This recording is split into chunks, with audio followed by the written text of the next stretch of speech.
खबरों में आगे बढ़ेंगे। संसद का मॉनसून सत्र खत्म हो गया है, लेकिन सत्ता पक्ष और विपक्ष के बीच सियासी टकराव खत्म होता नजर नहीं आ रहा है। सत्र के आखिरी दिन भी सदन में नारेबाजी और हंगामा हुआ, तो सदन के बाहर समाजवादी पार्टी ने राम मंदिर के कथित चंदा चोरी के मुद्दे पर सरकार को घेरा। छात्रों पर पुलिस कार्रवाई से लेकर नीट पेपर लीक और गृह मंत्री अमित शाह की सदन में मौजूदगी के मुद्दे तक पूरे सत्र में विपक्ष सरकार पर हमलावर रहा। देखिए रिपोर्ट।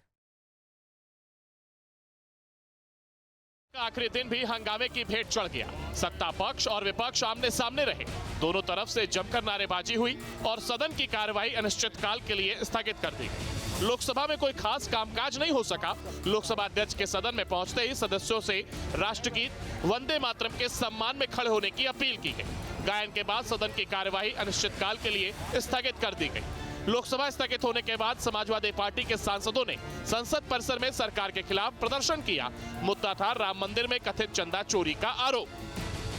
लोगों की आस्था के साथ चोरी थी, लोगों की श्रद्धा के साथ चोरी थी, और जिस तरह लोगों ने भाव के साथ आके मंदिर में अर्पण समर्पण किया था, तो मैं समझती हूँ कहीं ना कहीं सभी की भावनाओं को आघात पहुंचाने का काम भारतीय जनता पार्टी ने करा है। और हम चाहते हैं कि जो भी मंदिर में पहले जो ट्रस्ट है वो एकदम मतलब कि एक नेशनल ट्रस्ट के रूप में आए और उसका एक एक पैसे का हिसाब हो। ये नहीं कि वो ट्रस्ट का पैसा किसी संगठन के प्रयोग में लाया जा रहा है, किसी संगठन को चलाने के लिए लिया जा रहा है। सिर्फ विरोध प्रदर्शन ही नहीं, एसपी सांसदों ने अपने तरीके से सरकार के खिलाफ विरोध दर्ज कराया। धर्मेंद्र यादव, अवधेश प्रसाद और राजीव राय समेत एसपी सांसदों ने मॉनसून सत्र के दौरान जुटाए गए 2,15,000 चंदा दिल्ली के कनॉट प्लेस स्थित हनुमान मंदिर में दान किए। एसपी सांसदों का कहना था कि वे संसद में कथित चंदा चोरी के मुद्दे पर चर्चा चाहते थे, लेकिन सरकार ने इस मुद्दे को सदन में उठाने की अनुमति नहीं दी।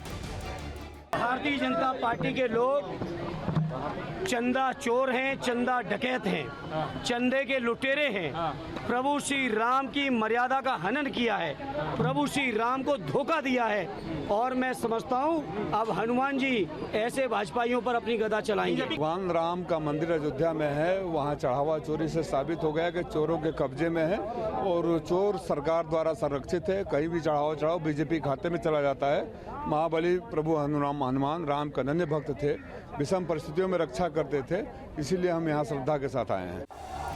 वैसे मानसून सत्र की शुरुआत से ही सत्ता पक्ष और विपक्ष के बीच टकराव देखने को मिला।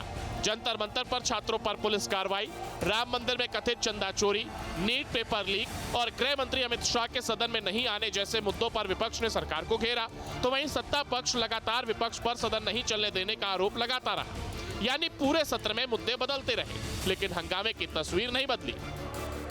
उसके मानसिकता में जिन्ना की आत्मा घुसी हुई है, वो देश को तोड़ना चाहता है, हमारे बच्चों के भविष्य को 7 साल से बर्बाद कर दिया है, वहां से पैसा लूट कर आता है, कांग्रेस पार्टी को चलाता है। उनमें इतनी हिम्मत और हैसियत नहीं है कि सरकार से समर्थन वापस ले। हंगामे के बीच विधायी कामकाज भी हुआ। राज्यसभा में खान और खनिज संशोधन विधेयक पारित कराया गया। वहीं लोकसभा में सुप्रीम कोर्ट संशोधन विधेयक 2026 समेत कई विधेयक पेश या पारित किए गए। मॉनसून सत्र का कामकाज, राज्यसभा 12 विधेयक चर्चा और पारित, लोकसभा 11 विधेयक पेश और पारित। आखिरकार राष्ट्रगीत के साथ संसद के मॉनसून सत्र का समापन हो गया, लेकिन सवाल यह है कि क्या सत्र खत्म होने के साथ ही सत्ता पक्ष और विपक्ष की सियासी जंग भी खत्म हो गई है? क्योंकि सदन के अंदर नारेबाजी से लेकर सदन के बाहर प्रदर्शन तक मॉनसून सत्र में सत्ता और विपक्ष के बीच टकराव लगातार दिखाई दिया। सदन अब स्थगित है, लेकिन राम मंदिर से लेकर पेपर लीक और छात्रों के मुद्दे तक सियासत अभी जारी है। Team news state.